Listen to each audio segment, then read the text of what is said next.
Hello friends, ഇന്ന് നമ്മൾ നോക്കുന്നത് സെറയുടെ ഫ്ലോർ മൗണ്ടർ അല്ല നമ്മൾ ഉദ്ദേശിക്കുന്നത്, വാൾ ഹാങ്, അതായത് ഭിത്തിയിൽ തൂക്കിയിടുന്ന ടൈപ്പ് വരുന്ന ക്ലോസറ്റാണ് നമ്മളൊന്ന് പരിചയപ്പെടുന്നത്. അപ്പോൾ അതിൻ്റെ MRP കാര്യങ്ങളും അതിൻ്റെ ഫംഗ്ഷൻസും കാര്യങ്ങളൊക്കെ നമുക്ക് നോക്കാം. ഇത് നമ്മൾ കൺസീൽഡ് ഫ്ലഷ് ആണ് നമ്മൾ കൊടുത്തിരിക്കുന്നത്.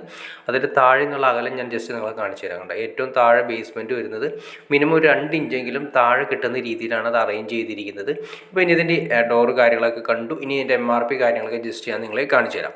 സെറയുടെ ക്ലോസറ്റാണ് വരുന്നത്. അപ്പോൾ അതിൻ്റെ MRP വരുന്നത് ഈ റേറ്റ് ആണ് വരുന്നത്. പക്ഷേ എന്നിരുന്നാൽ തന്നെ ഇതാണ് അതിൻ്റെ മോഡൽ വരുന്നത്, ഈ മോഡൽ നെയിം വരുന്നത്. അപ്പോൾ അതിൻ്റെ MRP ജസ്റ്റ് നിങ്ങൾ കണ്ടു. ഇനി അതിൽ നിന്ന് എന്തായാലും ഡിസ്കൗണ്ട് കാര്യങ്ങളൊക്കെ ഓൾറെഡി ഉള്ളതാണ്. എന്തായാലും നിസ്സാര പെർസെൻറ്റേജ് നമുക്ക് ഇതിൽ നിന്നും ഡിസ്കൗണ്ട് കാര്യങ്ങൾ കിട്ടുന്നതാണ്.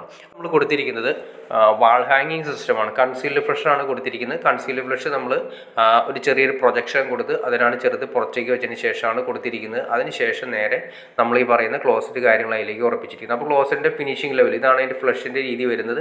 ഫിനിഷിംഗ് ലെവൽ നമുക്ക് കിട്ടേണ്ടത് 16 ഇഞ്ച് ടു 18 ഇഞ്ചാണ് മാക്സിമം വരേണ്ടത്. അത് 18 ഇഞ്ചിൻ്റെ മുകളിലേക്ക് ഒരിക്കലും പോകാൻ പാടില്ല. അതായത് ഈ താഴെ നിന്നും സീറ്റ് കവറിൻ്റെ മുകളിൽ ഹൈറ്റ് വരുന്നുണ്ട്. ആ ഹൈറ്റ് വരുന്ന ലെവൽ വരെ 18 ഇഞ്ചിൻ്റെ മുകളിലേക്ക് ഒരിക്കലും പോകാതിരിക്കുക. ഒരു 16നും 16.5 ഇടയ്ക്കാണ് നമുക്കൊരു കറക്റ്റ് ഒരു സ്റ്റാൻഡേർഡ് മെഷർമെൻറ്റ് നമുക്ക് കിട്ടുന്ന യൂസ് ചെയ്യുക. അത് സ്റ്റാൻഡേർഡ് മെഷർമെൻറ്റ് എന്ന് ഉദ്ദേശിക്കുന്നത് നമ്മൾ ഇതിലിരുന്ന് യൂസ് ചെയ്യുന്ന സമയത്ത് നമ്മുടെ കാല്, അതായത് ഇരിക്കുന്ന സമയത്ത് കാല് നിലത്ത് മുട്ടുന്ന രീതിയിലായിരിക്കണം അതിൻ്റെ സീറ്റിംഗ് അറേഞ്ച്മെൻറ്റ്സ് ചെയ്യേണ്ടത്. അല്ലെങ്കിൽ എന്ത് സംഭവിക്കുന്നത്, ഫുൾ ലോഡ് വെയിറ്റ് നമ്മൾ ക്ലോസറ്റുമ്പോൾ കൊടുത്ത് തൂങ്ങിയിരിക്കേണ്ട ഒരു അവസ്ഥ വരും.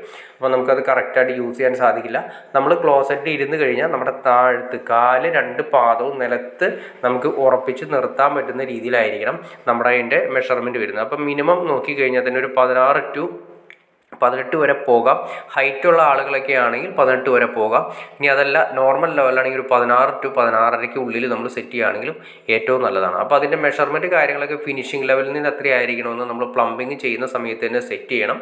ആദ്യമേ തന്നെ ഫ്ലോർ ലെവൽ കറക്റ്റായിട്ട് മാർക്ക് ചെയ്യണം. അതിനുശേഷം നമ്മൾ ബോൾട്ട് ലെവൽ വെച്ചിട്ടാണ് അത് കറക്റ്റ് ക്ലിയർ ചെയ്യുന്നത്. അല്ലെങ്കിൽ എന്ത് സംഭവിക്കുമെന്ന് വെച്ചിട്ടുണ്ടെങ്കിൽ നമുക്ക് ഈ പറഞ്ഞ ലെവൽ ഒന്നല്ലെങ്കിൽ നമുക്ക് കറക്റ്റ് മെഷർമെൻറ്റ് കാര്യങ്ങളൊക്കെ ഫ്ലോർ ലെവലൊക്കെ നോക്കി കറക്റ്റ് ചെയ്ത് വെച്ചില്ലെങ്കിൽ ഒന്നല്ലെങ്കിൽ ക്ലോസറ്റിന് ഹൈറ്റ് കൂടിപ്പോവും. അപ്പം നമ്മൾ പറഞ്ഞ പോലെ ഇരിക്കുന്ന സമയത്ത് കാല് നിലത്ത് മുട്ടാത്ത അവസ്ഥ വരും. പിന്നെ ഹൈറ്റ് കുറഞ്ഞു പോയി കഴിഞ്ഞാൽ എന്ത് സംഭവിക്കുമെന്ന് വെച്ചിട്ടുണ്ടെങ്കിൽ താഴെ ക്ലോസറ്റിൻ്റെ അടി ചിലപ്പോൾ താഴെ ഫ്ലോറിൽ വന്ന് മുട്ടുന്ന ഒരവസ്ഥ വരും. അങ്ങനെ വരുന്ന സമയത്ത് മൊത്തം പൊളിച്ച് രണ്ടാമത് ഈ പറയുന്ന ലെവലിലേക്ക് നമുക്ക് അതിൻ്റെ മെഷർമെൻറ്റ് മാറ്റേണ്ടി വരും. അപ്പോൾ കറക്റ്റ് ഫ്ലോർ ലെവൽ കാര്യങ്ങളൊക്കെ മാർക്ക് ചെയ്യുക. മാർക്ക് ചെയ്തതിന് ശേഷം നമുക്കത് എങ്ങനെ ചെയ്യാമെന്ന് ഞാൻ ഇതിന് മുന്നേ വീഡിയോ ചെയ്തിട്ടുണ്ട്. നിങ്ങൾ ഈ ചാനലിൽ കയറി നോക്കി കഴിഞ്ഞാൽ എങ്ങനെ നമുക്ക് ക്ലോസറ്റിൻ്റെ അല്ലെങ്കിൽ ബാത്റൂമിൻ്റെ അകത്ത് ഫ്ലോർ ലെവൽ കറക്റ്റായിട്ട് മാർക്ക് ചെയ്യാമെന്ന് കറക്റ്റായിട്ട് മെഷർ ചെയ്തിട്ടുണ്ട്. അപ്പോൾ അത് ചെയ്തതിന് ശേഷമായിരിക്കും നമ്മൾ ഈ ക്ലോസറ്റ് പിടിപ്പിക്കേണ്ടത്. പിന്നീട് യാതൊരു വിഷയങ്ങളോ കാര്യങ്ങളോ ഒന്നും തന്നെ ഉണ്ടാവുന്നതല്ല. വേറെ ഒന്നുമല്ല, നമ്മൾ അളവ് തെറ്റാതിരിക്കുക. അളവ് തെറ്റിക്കഴിഞ്ഞാൽ നമുക്കൊന്നും ചെയ്യാൻ പറ്റാത്തൊരവസ്ഥയിലേക്ക് വരും. ഏറ്റവും കൂടുതൽ എഫക്റ്റ് ചെയ്യുന്നത് ഫിനിഷിംഗ് സ്റ്റേജിലായിരിക്കും നമ്മൾ ഈ ക്ലോസറ്റ് പിടിപ്പിക്കുന്നത്. അപ്പോൾ മെഷർമെൻറ്റ് വ്യത്യാസം വന്നു കഴിഞ്ഞാൽ ഫിനിഷിംഗ് സ്റ്റേജിൽ മൊത്തം പൊളിക്കുക എന്ന് പറയുന്നത് അതിനോ സമയമോ കാര്യങ്ങളോ അതുപോലെ തന്നെ പൈസ നഷ്ടം കാര്യങ്ങളൊക്കെ ഹൈ ആയിരിക്കും. അപ്പോൾ മെഷർമെൻറ്റ് കറക്റ്റ് ചെയ്ത് നമുക്ക് ഈ ക്ലോസറ്റ് പിടിപ്പിക്കാം.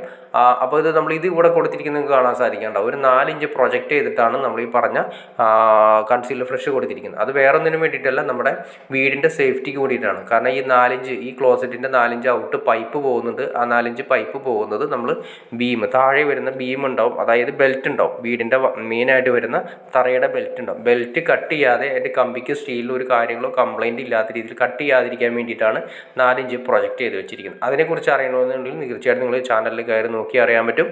നമുക്കതിനെക്കുറിച്ച് ഡീറ്റെയിൽ ആയിട്ട് വീഡിയോ ചെയ്തിട്ടുണ്ട്. അപ്പോൾ ഓക്കെ ഫ്രണ്ട്സ്, നിങ്ങൾക്ക് വീഡിയോ ഇഷ്ടപ്പെടുന്നു വിചാരിക്കുന്നു. ഇനി എന്തെങ്കിലും ഡൗട്ട്സ് കാര്യങ്ങൾ തീർച്ചയായിട്ടും കമൻറ്റ് ചെയ്യാൻ മടിക്കാതിരിക്കുക, ഷെയർ ചെയ്യാനും മടിക്കാതിരിക്കുക. അതുപോലെ തന്നെ തീർച്ചയായിട്ടും ലൈക്ക് കൂടി ചെയ്തേക്കുക. എന്നാലേ നമുക്ക് ഇതുപോലുള്ള വീഡിയോസ് ചെയ്യാനുള്ള മോട്ടിവേഷൻ ലഭിക്കുള്ളൂ. അപ്പോൾ ഓക്കെ ഫ്രണ്ട്സ്, അടുത്ത വീഡിയോയിൽ കാണുന്നവരെ ഓക്കെ.